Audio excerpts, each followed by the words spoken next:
Assalamualaikum warahmatullahi wabarakatuh. Alhamdulillah, wassalatu wassalamu ala rasulillah, wa ala alihi wa sahbihi, wa man ihtada bihudah, wa ba'd. Kaum muslimin, kaum muslimat yang dimuliakan oleh Allah subhanahu wa ta'ala.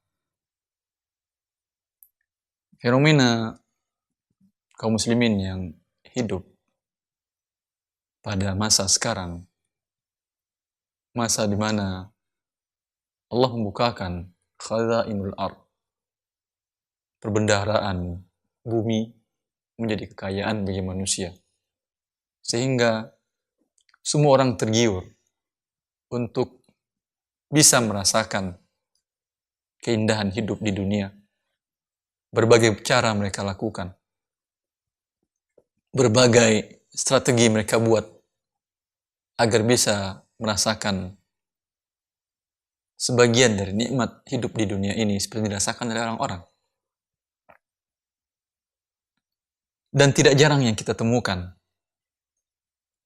di mana seseorang dengan pemasukan pas-pasan siap mengorbankan harga dirinya, siap mengorbankan asetnya yang sudah ada, modal sudah ada, demi untuk hidup lebih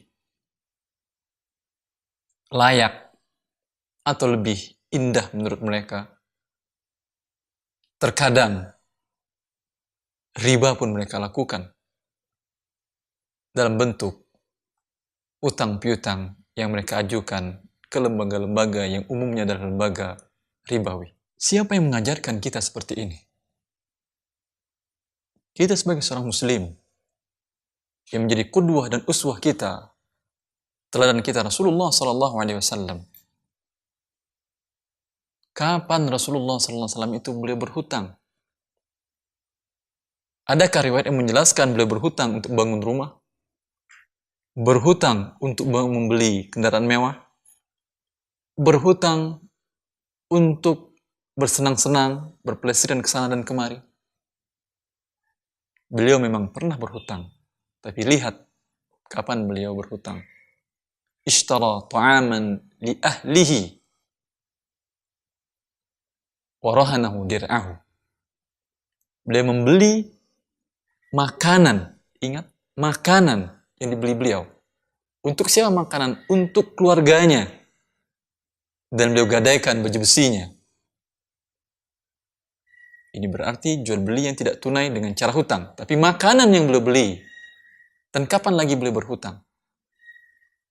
Ketika membeli dari seorang Yahudi unta untuk berjihad fisabilillah. Dibeli kendaraan tapi untuk kebutuhan yang sangat urgen dalam menjaga dinullah dan mengembangkan agama Allah Subhanahu wa taala ini. Ini dia uswah kita, tuntunan kita. Adapun gaya hidup, style hidup seperti sekarang ini, dari kebutuhan yang lux pun didapatkan dengan hutang. Ini gaya hidup orang-orang non-muslim yang negara mereka, negara besar Amerika tersebut, hutang rakyatnya hampir sama dan bahkan lebih besar daripada hutang pemerintahannya kepada negara lain. Bilangan sampai 8 triliun US jumlah hutang dari warga negaranya. Dididik mereka hidup dengan kartu kredit, kartu hutang.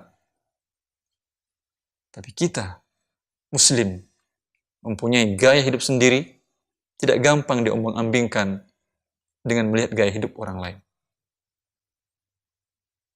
Kita baru boleh berhutang bila menutupi kebutuhan yang sangat penting seperti itu.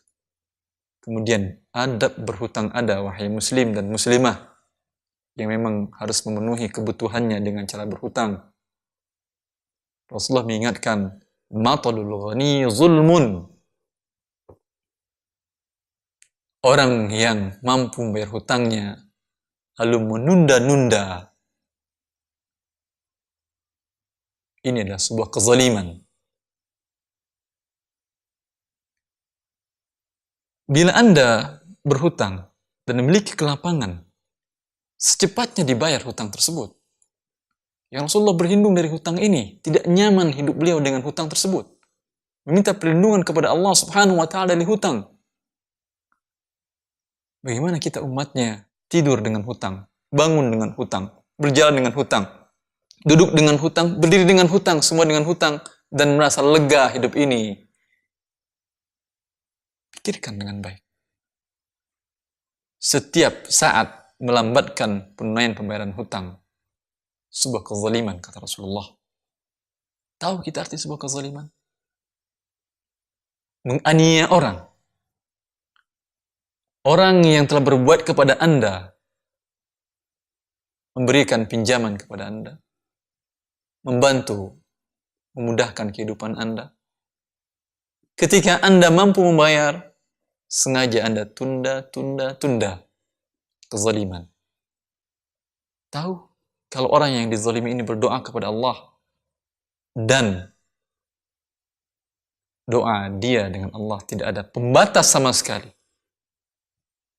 Rasulullah mengingatkan kita, mewanti-wanti kita, agar jangan sampai menzalimi orang yang bila dia berdoa kepada Allah, maka Allah langsung kabulkan doanya.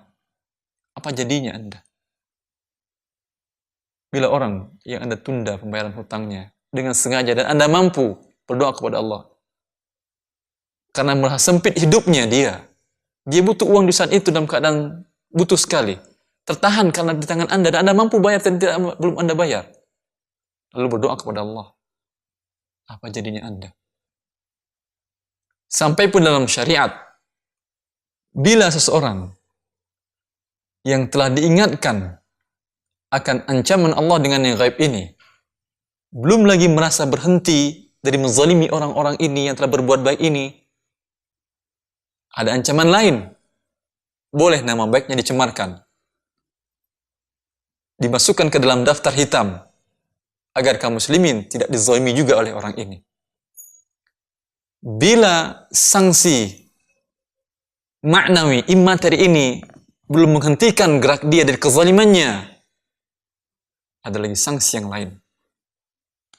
Wa uqubatah, boleh dia diberikan sanksi lebih berat, hukuman lebih berat dari itu.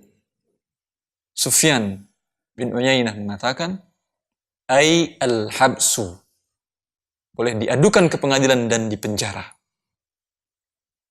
Sekarang tinggal pilih, mau tinggal di penjara atau hentikan kezaliman dengan bayarkan hutang. Ini yang penting kita ingat. Jangan hadis Rasulullah SAW yang memberikan kemudahan kepada kita bahwa siapa yang menerima pinjaman dari orang lain, yuridu ada'ahu addallahu an, dia ingin membayar, maka Allah bayarkan dengan dia. Jangan sampai hadis ini membuat kita berada dalam kondisi yang selalu akan nanti dibayarkan Allah, akan nanti dibayarkan Allah. Tidak itu maksud hadis itu, wahai kaum muslimin, kaum muslimat. Yurid, berkeinginan membayar. Ketika ada berarti langsung dibayarkan. Bukan tunggu nanti, tidak. Karena hadis tadi melarang matlul ghani, zulmun. Orang yang mampu menunda-nunda pembayaran hutangnya adalah sebuah kezaliman. Wahai orang-orang yang terlanjur berbuat zalim, bertaubatlah kepada Allah. Mintalah kemaafan dari orang-orang yang telah Anda zalimi dengan menunda pembayaran hutang kepada mereka, agar Anda selamat hidup di dunia dan meniti jalan yang benar menuju kebahagiaan di akhirat nanti di surga Allah Subhanahu wa taala dengan tidak membawa kezaliman atas siapapun juga. Assalamualaikum warahmatullahi wabarakatuh.